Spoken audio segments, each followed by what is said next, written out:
مبسملا ومحمدلا ومصليا ومسلما أما بعد قال الله تبارك وتعالى وخاتم النبيين عن أبي هريرة رضي الله تعالى عنه قال قال رسول الله صلى الله عليه وسلم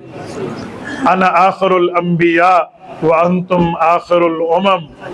رواه الإمام الهمام البزار في مسنده اللهم صل على محمد وعلى آل محمد كما صليت على إبراهيم وعلى آل إبراهيم إنك حميد مجيد اللهم بارك على محمد وعلى آل محمد كما باركت على إبراهيم وعلى آل إبراهيم إنك حميد مجيد یا الہی آج تو صدیق سا ایمان دے یا الہی آج تو صدیق سا ایمان دے آنکھ دے اور اسوہ فاروق کی پہچان دے کر مبرہ عیب سے اور عفت عثمان دے کر مبرہ عیب سے اور عفت عثمان دے فقر دے کرار کا اور حیدری اوسان دے معزز دوستو آج 15 ستمبر 2024 بروز اتوار ہے اور میں یہاں ہزارہ ڈویژن ضلع مانسہرہ چنارکوٹ میں ہمارے مدینہ طیبہ کے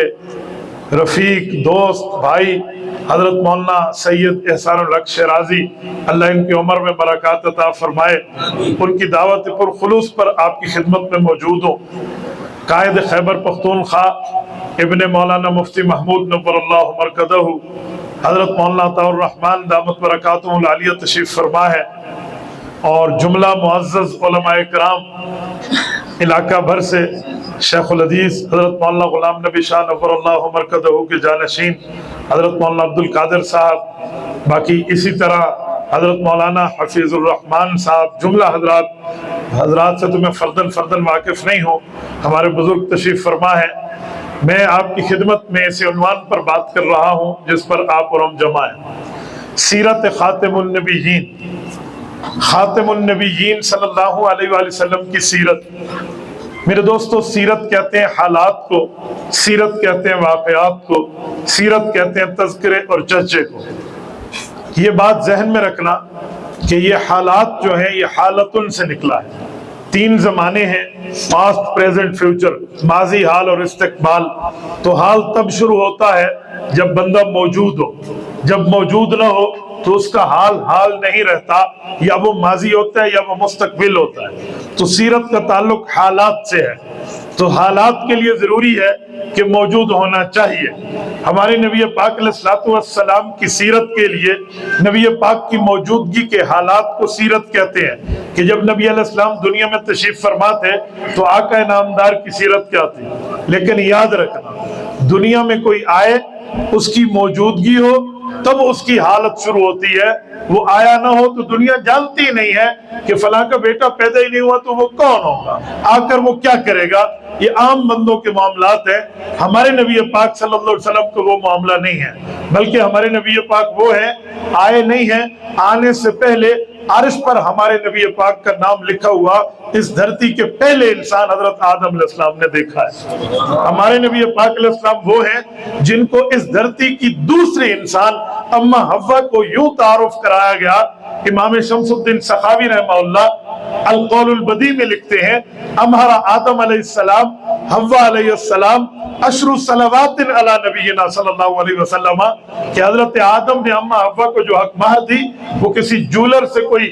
گولڈ کا سیٹ لے کر یا سلور کی انگوٹھی لے کر ان کی رنگ فنگر کے اندر وہ رنگ دے دی یوں نہیں تھا کوئی درہم اور دنانیر نہیں تھے بلکہ ان کے حق کے مہر یہ تھا اللہ تعالیٰ نے حضرت آدم علیہ السلام کو فرمایا آخر الزمان نبی پر آپ اور آپ کی گھر والی 10 مرتبہ درود پاک پڑھ لیں آپ کا حق مہر ادا ہو جائے گا میرے نبی پاک علیہ الصلوۃ والسلام کا درجہ تو یہ ہے اس دھرتی پہ آئے نہیں ہیں ابھی موجودگی نہیں ہے اس سے پہلے دنیا کا پہلا انسان بھی رسول اللہ کے انٹروڈکشن سے واقف ہے اور اس دھرتی کی دوسری انسان کو بھی رسول اللہ کا تعارف موجود ہے